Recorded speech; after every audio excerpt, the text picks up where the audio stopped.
This is Report to Wyoming. I'm Kolby Fedore, and in this episode, I talked to Debra Moerke.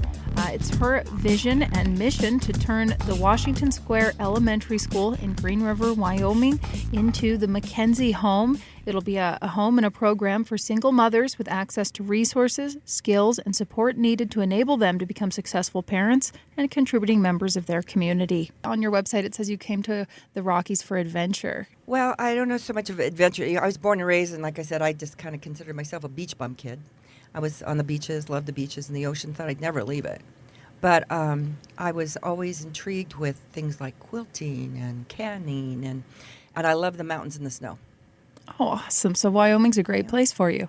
I saw a quote that says that you see life as a candy store, and I really like that. Yes. It's a great perspective. Have you always felt that way, or is it something that you developed later on? No, that's a good question. I'm not sure exactly at what point I probably viewed life that way.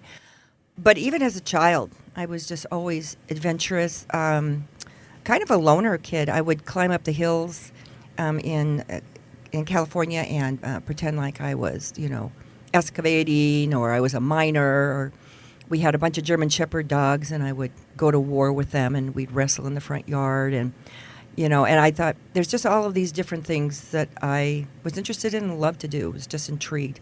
The last person that was in this booth talking to me was someone with the Mercer Family Resource Center, and we talked a lot about how having fun in childhood is so important. Would you say that was a big part of your foundation? I think I had fun, but being the youngest of 4 girls, my sisters were into even dance, into modeling, into boys, and I was more of a tomboy. And so in my childhood, like I said, I was probably more of kind of a loner, but I didn't see it that way. I wasn't lonely. I wasn't a lonely child, but just loved to go off and do things that probably scared my mother to death. But just loved to do things alone, and if something intrigued me, I'd go after it. Let's talk about the path that you've taken in life and how it shaped you as you got older. When did you begin working in a crisis center, or what led up to that? That's a very interesting and long story, but I'll try to make that one short, too. Okay. So I grew up in California, moved to Houston first, and met my husband there. And we came here to visit, and I just fell in love with the Rockies and fell in love with Wyoming. And we decided this is where we wanted to be. He had family members that were born and raised in the Green River area, and so we were here to visit them. But we found out we had relatives really in many of the cities. So I was just intrigued in coming here. We came here, we thought this is where we want to raise our kids. So as we moved forward, I'd get involved with community projects, and then learned through our church that we were involved with that they were going to do a crisis center here for pregnancy, and it was going to be one of the first ones, in fact, one of the first ones in Wyoming. And so my pastor asked me to interview for it, and which I really didn't want to, because I thought I have no clue what I'm doing. So I interviewed really out of respect for him, and they hired me. And then I went home and cried. Isn't it funny how life will throw you curveballs like that, huh? Absolutely, absolutely. Well, that would become, I would say, maybe a big stepping stone for you into what you would do later on. Well, just to back up just a few years, before I became the director there, my husband and I decided that we would be foster parents. Oh, okay, yeah. So when we moved here in 81, I was 24 months pregnant with my third. Oh, my God. You feel that way when you're 9 months pregnant. So about 11 days after we moved here, our third child was born. And we were home one evening and just heard an ad on the news, that there was a real need here in the community for foster parents. And we thought, we could do that. We had kind of humble means, but we could take a child in need, and we both had a heart to do that. So we started in that. And it was really through the foster care program and seeing, just the need of not only these children, but a lot of their moms and single moms, that sort of led for me to be interested in the crisis center, because I saw so many families in crisis, and I just felt very led that that's kind of a direction I wanted to go to, help out in that area. So it went hand in hand. as foster parents, and then with the crisis center, we could be really involved in our community in a way that would help people that were in need. And then what's next? Where did this Rocky Mountain adventure take you? Well, over the years, we raised not only our children, we have 5 biological children and 1 that's adopted from birth. And so we had our 6 children, but over an 18-year period of time, the foster care part of it, my husband and I ended up fostering over 140 children. Wow. And in that, we saw a great need with a lot of the moms. The parents were single moms. And that's where the crisis center sort of came in, where I could really help and be a part of that. But it always frustrated me because I saw some single moms that had some education, some skills, or training, or even family support that were making it and that were doing all right. But there were many that were not. And I thought, we've got to do something to help them, because what's happening is it's a cycle that these young moms find that they need help. They look in the wrong areas and the wrong people for help. A lot of times they end up selling drugs for someone to make money. They go to prison. Their children go into foster care, and we end up with this cycle. So even though we have good resources, and especially now, back then we did not necessarily, but we have good resources, but these moms don't necessarily know about them, or they don't have a vehicle to get there, or they're couch surfing, or a lot of them too, they're dealing with shame at some point, and they don't even want to go into an organization that's going to help them. So I saw that need, and my heart was just for them in our state. And the Seton House here started back about the same time I started with the Crisis Center, and that's what they were focused on, single moms and children. They were doing a great job. Over the years, though, they have evolved. And so now they take in full families. They'll take in men and teenagers. And so as I've researched over the last 4 years, I've seen we really don't have anything in Wyoming now for just our single moms to help to train them, give them a safe place to live, and give them sometimes an education or skills that they need so that their children don't continue on with that life cycle, filling our prisons and our drug rehabilitation centers and our missions, but that they can feel that they're not second-class citizens. They can get training, education skills that will help them to be strong citizens, teachers, doctors, leaders in our state, and help to build our state. Yeah, it is a quagmire for the single parent trying to make an honest living while finding childcare. That's, I think, the big one. And then the more children you have, the harder that becomes. How do women and men wrestle with that? How do they find jobs to make it worthwhile? That's one of the very difficult things, is the childcare. So what happens is some of these women will get a hold of their social service, departments in their or organizations that are in their community. There's the plus and the negative of that. Of sometimes when they get there, they get help, and they can get help with childcare, but they also then can get caught into a system that they can't get out of.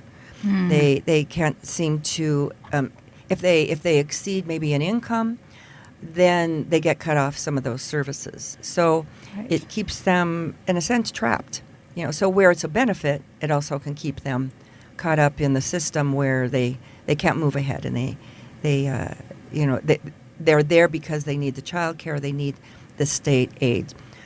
So one thing I've noticed with some of the single dads, when it's a guy, a lot of times they're helping maybe a female that's getting off the street, and that female will help to take care of their children. So they can go to work, and they'll have care for their children. And sometimes they have family members, that'll step in and help. But that's, on the other hand, too, it's not exactly the same for a single mom, because she may look at trying to find a guy that will either move in with her or she'll move in with to sort of set up that family type of setting. But again, that can be an abusive situation, and that's where a lot of them choose just some of the wrong people, and there can be abuse then, not only for them but for their children. So the child care issue is really tough. And in the program and in the single mom home that I want us to build here in Wyoming, we want to address that. But we're addressing it more in the community, that there will be community help and partnership, for the child care. Okay, so the child care would be taken care of. And then I know that there's other benefits that women can receive if they qualify, WIC being one of them, for like groceries and food. That would be my second. The biggest thing I'm thinking in my mind as far as expense, and then housing, of course. Yes. Right? So all three of those things would be taken care of.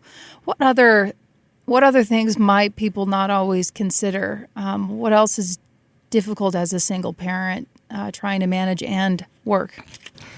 Well, for the project that I'm trying to build, which is called the McKenzie Home, and it will be in Sweetwater County, what we want to provide for these women is, of course, education, training, skills, that they can be able to transition out and then have those skills and be able to be self-sustaining and independent. And some of those skills that they don't have and they need are even budgeting skills. How do you budget? Mm-hmm. How do you get a paycheck and make it, last and cover all of your needs? How do you even interview for a job? What kind of an employee are people looking for? And so even those kind of things that are very important for especially a single mom going out into the workforce. If they're a young single mom and they've never really been in the workforce before, these are things they just don't know. The other thing is that at the McKenzie Home, we want to partner with a junior college there. They're very excited to do that, and they will offer to come to the home, and they can work with 5, 6, 7 moms at a time to help them get a GED. So a lot of times it's their education that they don't have that hinders them from being able to make a good living. And as I said, a lot of these moms don't have a means of getting to those resources, and so by providing a safe living environment for them and their children, a lot of these resources can come to us, and that's one thing that they're very excited about. The other thing is that single moms can become a single mom for all kinds of reasons. They may have always been single and had children. 32.5% of children born in our state are born to single moms, and that's quite a percentage. But single moms can become that way through divorce, through abandonment, through maybe a spouse being imprisoned for many, many years, even through death. I know of a couple of young moms in their 30s, 2 and 3 children, and they lost husbands on accidents on the freeways, traveling. And so all of a sudden, these young moms they just don't have the skills, or maybe they don't have even the family support, and that's when they start to make some wrong decisions for them and their kids, mostly out of panic, frustration, and just not knowing where to turn. And I can see, too, how giving people resources to help with their literacy, their numeracy, their just increasing their aptitude to have success in any workplace, that's great. And then the other piece that I'm hearing, too, though, is maybe helping women with their self-worth and confidence. And there is, I think, a part of everybody that needs a little bit of spiritual nourishment. And so my first question is, would this McKenzie, you're calling it the McKenzie House? Home. Mm-hmm. Be sort of a community where women could lean on one another? Absolutely. So the way that we have it set up, and our architect that we're working with, we have it built for 24 moms and their children. And it will be more of a home setting, but it'll be like hotel rooms. We all know hotel rooms have, maybe you can have a full-size bed. They'll be big enough to have maybe bunk beds, for the children. They'll have a full bath in each one of them, a small sitting area. And then also, we don't want them cooking in their rooms, but there will be an area with a microwave and a small refrigerator. Some of them may have babies and small children where they need to keep milk and snacks and things like that. Then there'll be a community kitchen built for all of them. So we want them to be able to have that feel of family and in a large home, but still have their privacy. And they can cook together. And then what we have adjacent to the actual living area is sort of like an atrium. It's going to be a covered, sort of like a glass-covered outside patio area that they can go out with their kids they can play even if it's snowing, and they can get some sunshine. Then the building that will be attached to that'll be a connection, will house classroom space, office space, and a multipurpose room. And the multipurpose room will be where the moms and kids during the week can be and have some activities. But also on the weekends, the community can rent it out, and they could have wedding receptions, recitals, other fundraisers. We can do our own fundraisers there. We also will, on the top floor of that building, we'll have about 5 to 6 office space areas, because the gentleman that has the building that we're buying now that has to be completely redone, it was the old school there in Green River, and he leased out office space to the community. So not only will, by leasing that office space and renting out the multipurpose room, we are going to demonstrate to these moms what we want to help them to demonstrate in their life, and that is to bring in income, to not always depend on grants and government and welfare, these kind of things, but that we can actually generate an income also that helps to offset like the utility bills of the building. It's not going to cover everything, we understand that, but that we can be proactive in that and demonstrate that.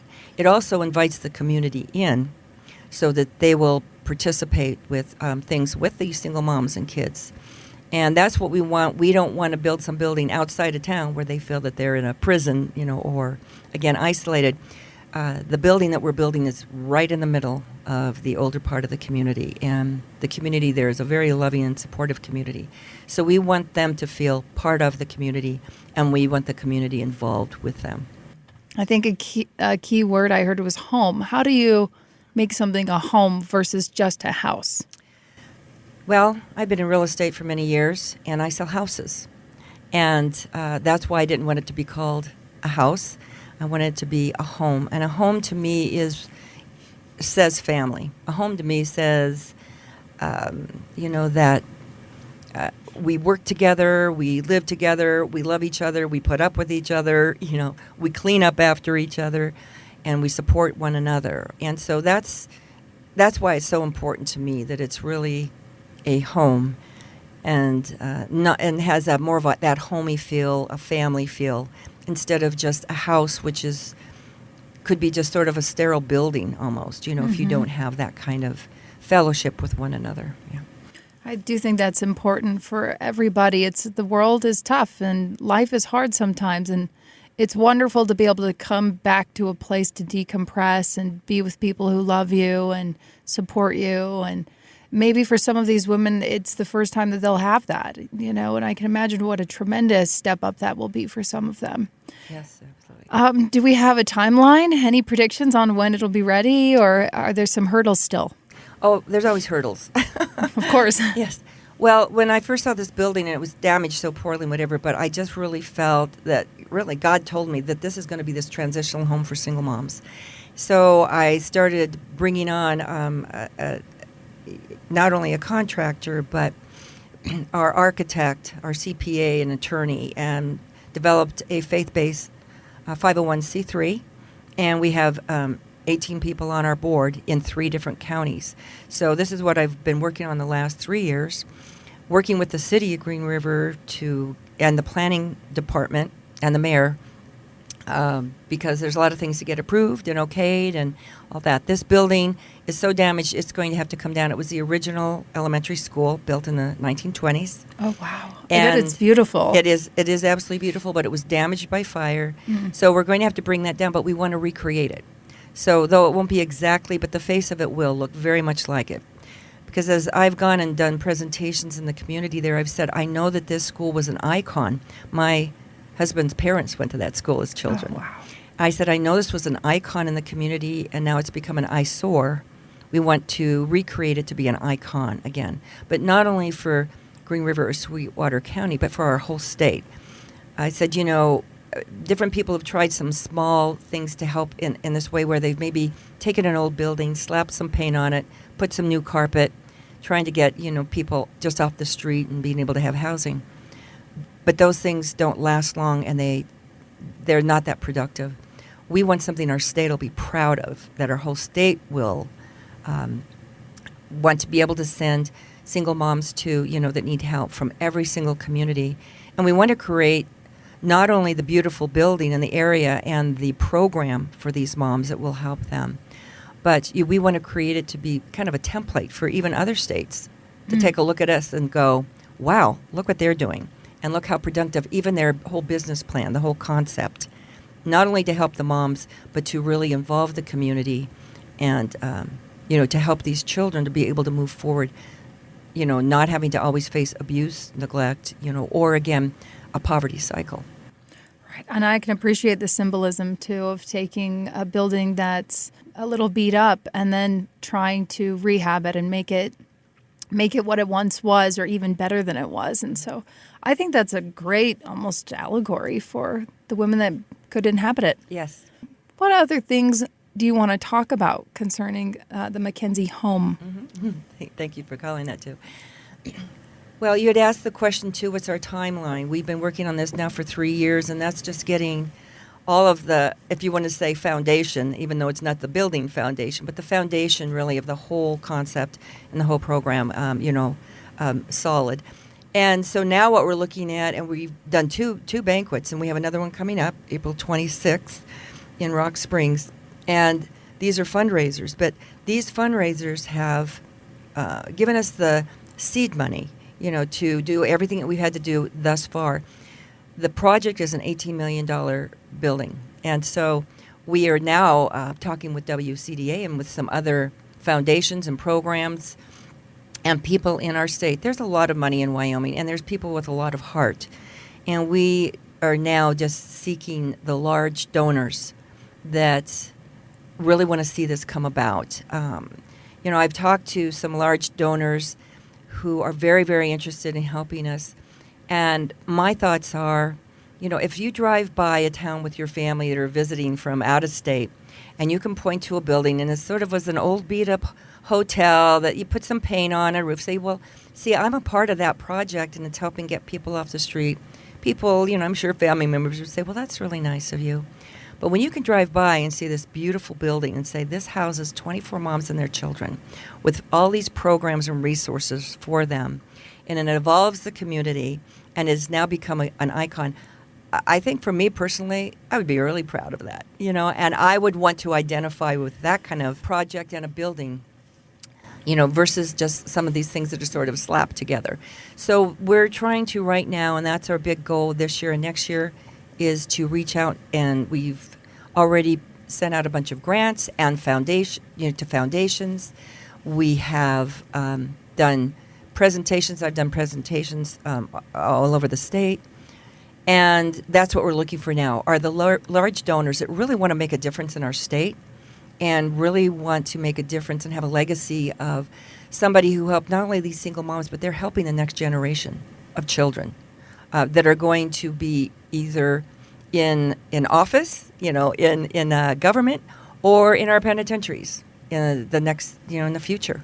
And they have an opportunity to make that difference. And that's really what we're looking for right now. And on top of all of that, you're an author. You're a busy lady. Let's talk about this book that you brought with you, Murder, Motherhood, and Miraculous Grace. When did you start researching and writing? I really didn't intend to be an author, to tell you the truth. When my children were growing up, I would write children's stories, which now I'm in the process of actually publishing a few of those because my adult children have encouraged me to. But I've always liked to write, but I never really thought that I would, do anything more with it. So this wasn't a situation where I just thought, I think I'd like to write a book. This was a story that in a sense haunted me, that said it had to be told. So it came from more that perspective of how do I fill people in with the rest of the story, so to speak, because this was something that hit our community. And as a foster parent, we obviously have seen and experienced some tragic situations. And this particular one not only affected us deeply, but affected our whole community and even our state. So living this out, there's a lot of people in the community that didn't even know that my family and I experienced everything that we did in a part of this story. But eventually I just felt the pressure that it needed to be told because our whole community was still living in the past. They were living only by headlines that they saw, and they didn't know all of the rest of the story or the backstory. So I just got brave one time, and I wanted to go to a writers' conference I'd never been to one, and my oldest daughter and son-in-law and grandkids said, "We're sending you for your birthday." And I went, and it was there that I not only learned a lot, but made some great connections and verbally shared my story. And it was an editor that was there at the time that said, "I want to help you write this story." So that's where it all began. And then from there, getting an agent, and writing the book. Took me almost 3 years to write it, and then submitting it, of course, to publishers. And that was sort of the process, if you want to say. Mm. Did you learn anything about yourself during the process? Oh my goodness. Writing the book. When you live a tragedy and you live a crisis in your life, many people are on survival mode. And I was on survival mode during this whole story because I had children to take care of. I had a job. I had a husband and a home to take care of. And so you have to put sometimes your emotions on the back burner and continue to live life.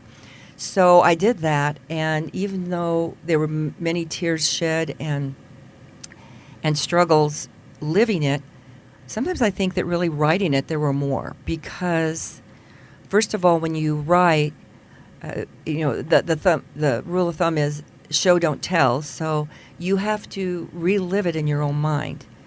And I have written a couple of other books since, and I am a nonfiction writer. I'm not a fiction writer. And so this story is a true story. And I had to go back and I had to picture in my head everything. I had to smell the smells and listen to the sounds that I heard back then and see the things that I saw then. And I had to be able to put that on paper. So the book, writing it, I think I cried more writing it than I ever did living it. But I also believe it almost served as self-counseling. Because I had to work through it in order, to complete it. I can definitely see how when you're doing something and you're in that survival mode or fight or flight, you're not processing and internalizing and feeling everything. So going back, it's like, wow, now you're in a safe spot and you can feel it. Yes. And that's got to be very cathartic, but also very difficult. Absolutely. Absolutely was. When was the book officially published? It was released in 2019, in October of 2019. And but it's exciting because I get emails and letters and text message and messengers from, on Facebook from people all over the country. The one thing that really amazed me was there was a German publishing company that asked permission to publish it there. So it's not only in English. I would have thought, that it would be in Spanish, maybe if there was, it was being translated. But it's also in German. So if you looked on Amazon, you could not only find it in English, but you could find it in German as well. What I think is so amazing about nonfiction is that, you're drawing from real life, and this isn't an original story in the sense that there are many people who could probably relate to what you've put down. Yes, there's a lot of the letters, emails that I get are from people who are or were foster parents, who were in social work, who were involved either in law enforcement. There's so many, and even school teachers. I had one gal from Tennessee contact me and said she brought the book to her principal and said that she wanted every teacher in her school to read the book, which I thought was very interesting, because she said teachers are the ones that see these children for so many hours out of a day, and they need to be paying attention, and that this would be something that would probably encourage them to do so and just pay closer attention. So it's not only people, and of course the book is about grace and about forgiveness.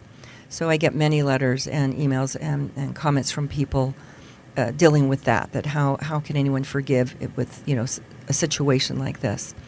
I'm also a speaker, so I'm a Christian author and Christian speaker. So I go around the country and I speak on parts of the book, but my speaking is based more on grace and forgiveness on the issue than it is about the book. This has been Report to Wyoming, presented in the public interest by Town Square Media.